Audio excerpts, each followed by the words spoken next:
So Rashida is visually impaired, and one of the unique things about music is that music's for everybody, right? So students with who are hearing impaired or visually impaired of any other kind of challenges they're facing are welcome in a music program, and we want to make them successful. So Rashida expressed interest in joining the band, and we tried the different instruments, and he heard the sound of the clarinet, and he just fell in love with it.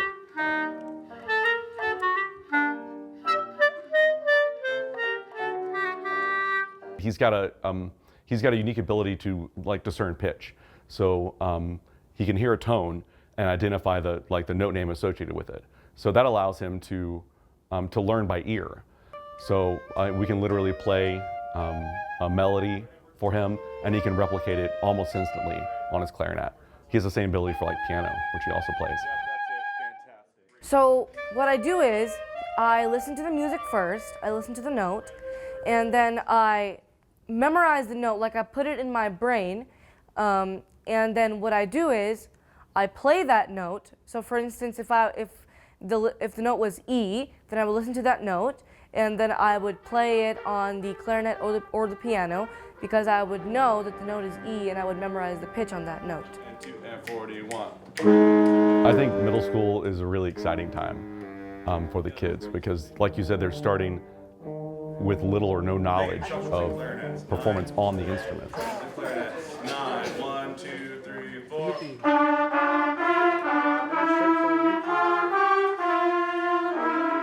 And so we as the middle school directors are responsible for teaching them everything from the ground up. So that's sounds like a daunting task, but it's really cool because we get to make sure that they're doing all the things the way that they should. So we get to start them, we hope to start them the right way and get them set up for success later in life on their instruments. So the students, we go through a selection process where they choose which instrument in the band they're going to play, and they get to try them all and choose the one that fits them the best. They're organized into classes in 6th grade on their beginner year, where they learn all the fundamentals of playing the instrument and of music and reading and performing music. And then in 7th and 8th grade, they perform together as groups in larger ensemble classes. And that's where we get to the competition aspect of it. And it's not really so much a competition as it is like an evaluation. So we go and we perform to see, to demonstrate our skills and see if we're meeting the standards that the state has set forth for music programs here in Texas. When I was in 6th grade last year, I found Mr. Gregg, and after trying out for my clarinet, he has been so supportive in my musical life, because he has been his jokes are so funny, and he was always funny. He always makes people laugh, and he always makes me laugh too. I always laugh at his jokes. I've really loved Mr. Greggs and his supportive in my musical career. I even thanks to him, I wanted to be a music director when I grow up. So he's been very supportive with me in my life, and also the other kids. He teaches very, very professionally. He gives us instruction very nicely, and I really like how he teaches. I think a lot of teachers have an experience when they were in school that made a difference in their life.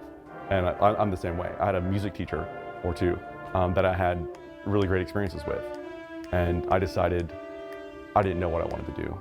And it took me a little while to figure that out, but I decided that I wanted to have an opportunity to make an impact like that on other people, on kids. And music was the way that I eventually decided to do that. Hopefully someday I have the impact like that on someone else, and they decide to pursue a career in education, whether it's music or anything else. And even if they don't, that's fine.